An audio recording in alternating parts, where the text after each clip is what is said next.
एक दीर्घ अनुभव आणि दीर्घ प्रवास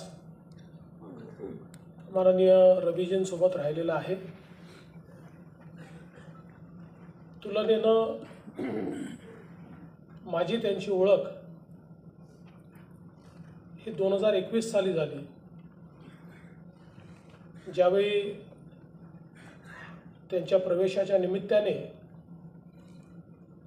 मी त्यांच्याकडे गेलो आणि त्यावेळी त्यांच्याशी बऱ्याच गप्पा झाल्या। त्यानंतर मग संपर्क होत राहिला।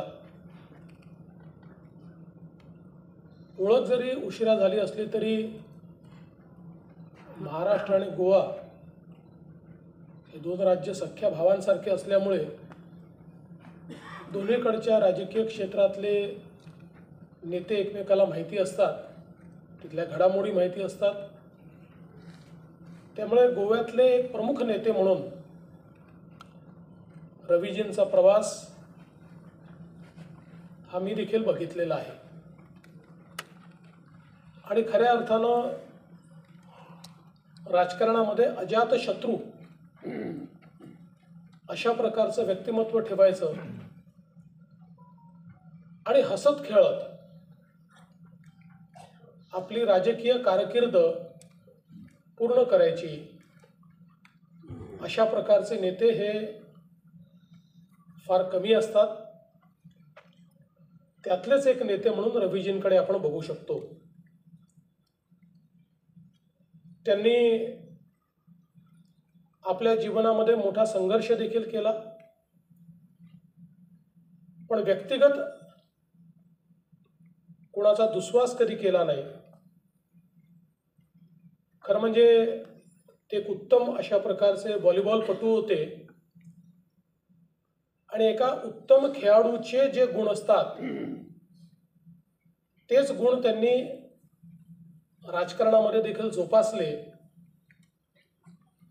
खेळत असताना जो एक जिंकण्याचा संघर्ष असतो तो त्यांनी केला। अनेक सामने ते जिंकले, काही सामन्यात पराभव देखील पत्करावा लागला, पण त्यांनी आपली खिलाडू वृत्ती मात्र कधी सोडली नाही। निवडणुका जिंको, निवडणुकीमध्ये कधी सेटबॅक मिळो, कधी राजकारणामध्ये सर्वोच्च पदावर काम करायची संधी मिळो, कधी न मिळो, या सगळ्या परिस्थितीमध्ये आपल्या स्वभावामध्ये त्यांनी बदल येऊ दिला नाही आणि म्हणूनच सातत्याने जनमानसामध्ये एक उत्तम नेते म्हणून त्यांची प्रतिमा ही कायम राहिली। अनेकांनी त्यांच्या कामाचा उल्लेख करत असताना आणि आता मुख्यमंत्री महोदयांनी कुळ आणि मुंडकरांकरता त्यांनी केलेलं काम याचा विशेष उल्लेख केला। समाजामध्ये जो नेता ज्या लोकांचं कोणी नाही, ज्यांचा आवाज नाही, जे अन्यायग्रस्त आहेत, जे दबले आहेत, पिचले आहेत, अशा लोकांना न्याय मिळवून देतो, त्या नेत्याचं नावच चिरकाल लोक हे मनामध्ये ठेवतात। जसं संत राष्ट्रसंत तुकाराम महाराजांनी सांगितलं,